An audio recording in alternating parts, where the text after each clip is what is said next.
Here it is, the new Supra, now with a manual transmission. And honestly, it's kind of growing on me. Since the new Supra is finally, a Supra, we thought it was time to update an old classic. Today, on Overdrive, the Toyota Supra. And no, I'm not gonna do the thing. Is that a Supra? Is that a Supra? Is that a Supra? Is that a Supra? Yeah, those are Supras. Let's go.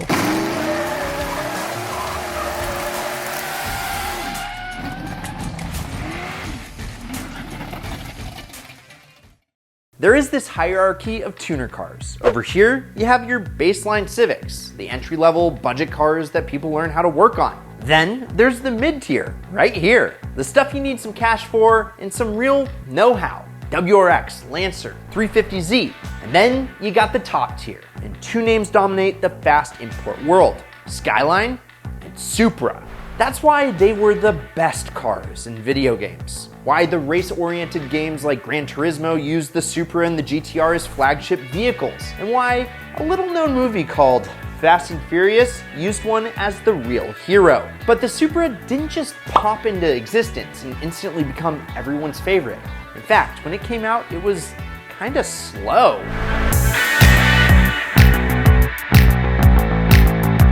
And that's not to say that Toyota couldn't build a fast car. I mean, the 2000 GT was, well, fast for its time, and it sounded amazing.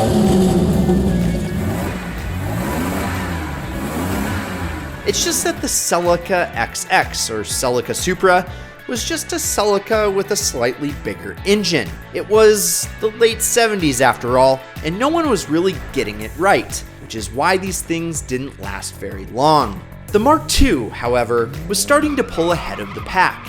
It had 178 horses, which is respectable for the mid-80s, and it drove decently. The Celica Supras are honestly both fine cars, but the Mark II is definitely the better Celica. When you drive a Mark II, you feel like you're driving a well-built vehicle. And there's this polite word that automotive journalists use when describing a car that's old. The word, it's engaging. As in, since there really isn't enough power to correct mistakes, and there are old, worn-out mechanical links everywhere, you have to almost always be doing something. You're either flipping it into a lower gear to come out of a corner, or you're fighting that steering wheel into it. No power steering, maybe power brakes. And that describes a Fox body Mustang perfectly. It is fighting you. It's engaging. And the Supra of the time, it wasn't like that at all. It didn't have sloppy connections. It had a power band that felt pretty natural, and it actually was a pleasure to drive. And this is me judging it by modern standards. Like a Mark II Supra drives just fine compared to something like a new Miata. Imagine you're in the 80s and your choices are Camaro, which drives like a Camaro, or you could be driving something that drives like 40 years ahead of its time. People were starting to catch on. The Mark III Supra followed shortly after, and this time, Toyota was confident enough to drop Celica from the name. We got stiffed in the US though, since Japan got the real JZ Supras, while we only got the non-JZ ones, but they still are really a decent car. In fact, of all the Japanese sports cars that you could own from the 80s, the Mark III Supra is probably the easiest one to live with. It's bigger, which makes it a little less nimble than the Mark II, but that extra power more than makes up for it. More importantly, unlike say the RX-7 FC or the Mitsubishi Starion, you could still regularly find parts for a Mark III Supra. Just ditch the old 7M block, a 1JZ fits right in, and you won't have to worry about head gaskets. The most important thing to happen to the Supra name though, was that Toyota took it racing.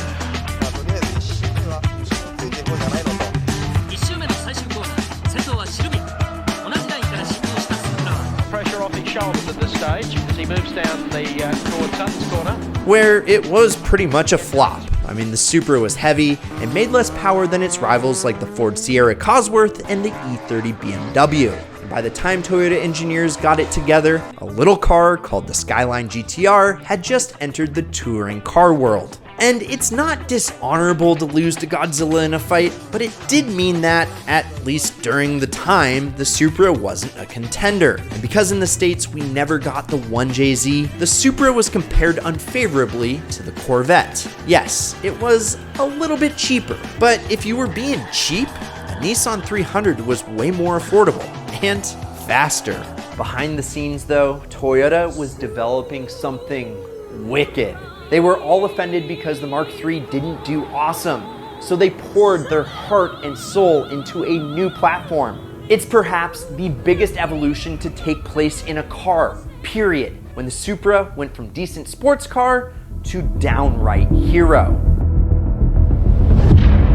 You see, when the Mark IV was released, it was a huge step up from the Mark III. It was a huge step up from just about anything in America, to be honest. The Mark III was a decent sports car, but it was mostly just the 300ZX bought by people who were afraid of change. Mark IV, however, was a Corvette slayer. In 1993, the twin-turbo 2JZ GTE Supra was the fastest Japanese car you could buy in America. And yes, I'm including the Acura NSX. That's not even the most controversial thing I'm going to say. I'm about to tell you that the Mark IV Supra kinda sucks. Yeah, even though I called it one of the best Japanese cars you could buy. It's big, a bit heavy, and really likes it rough. Honestly, a Viper's easier to throw around than a Supra. The Soarer, or Lexus SC, is the direct predecessor to the Mark IV. And it's not a race car, it's a luxury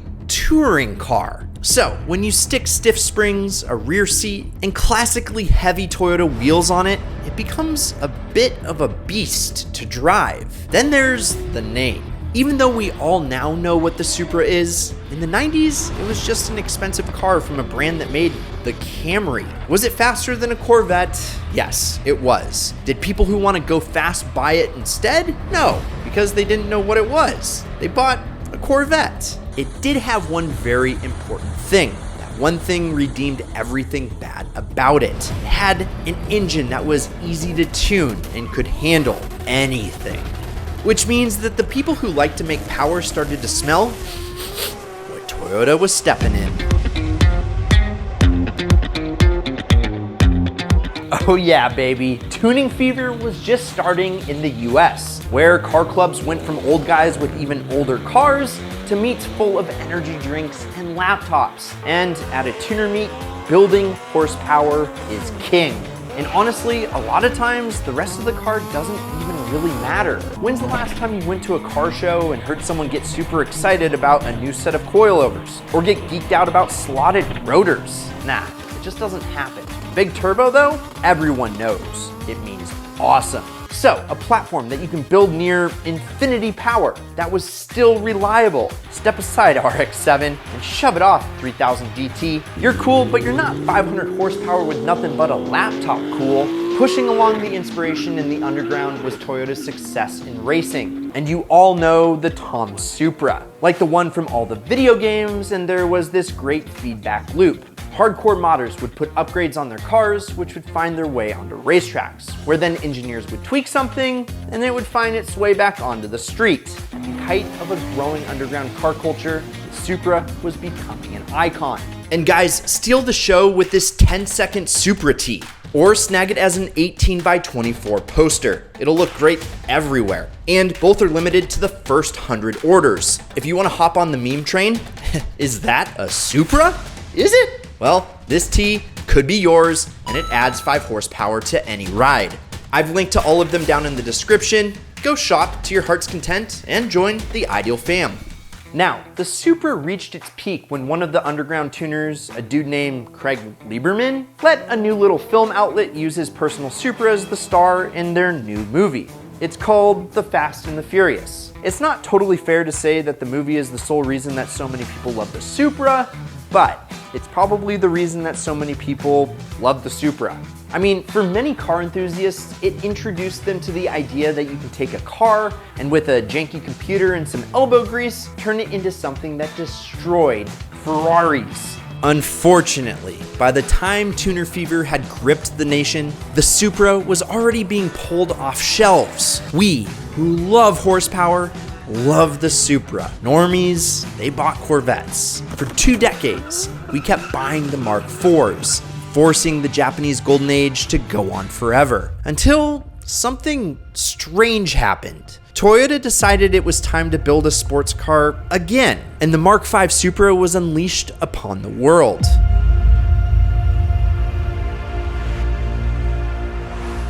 People were hyped.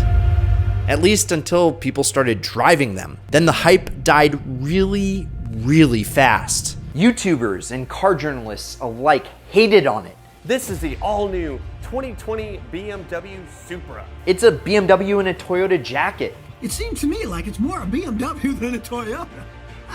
It didn't come with a manual transmission. It didn't look particularly good, and there wasn't even a wing. That's how we felt too. We just didn't understand how a company that is flailing, like Nissan, could figure out how to build a new 3-pedal enthusiast car. But the largest car company on earth just couldn't. It was a total flop. The truth is that people who buy new cars, so yeah, not most of us, actually really like the Supra. It's outselling the Z4 and is on track for a record sales year. Even though everybody and their mom wanted so badly for it to bomb, and for Toyota to realize that they made a horrible mistake. Well, it turns out that the largest car company on earth does know a thing or three about making cars. Not only was the Mark V better than many people gave it credit for, Toyota has basically addressed the biggest complaints. It now comes with a manual and a big wang gang spoiler.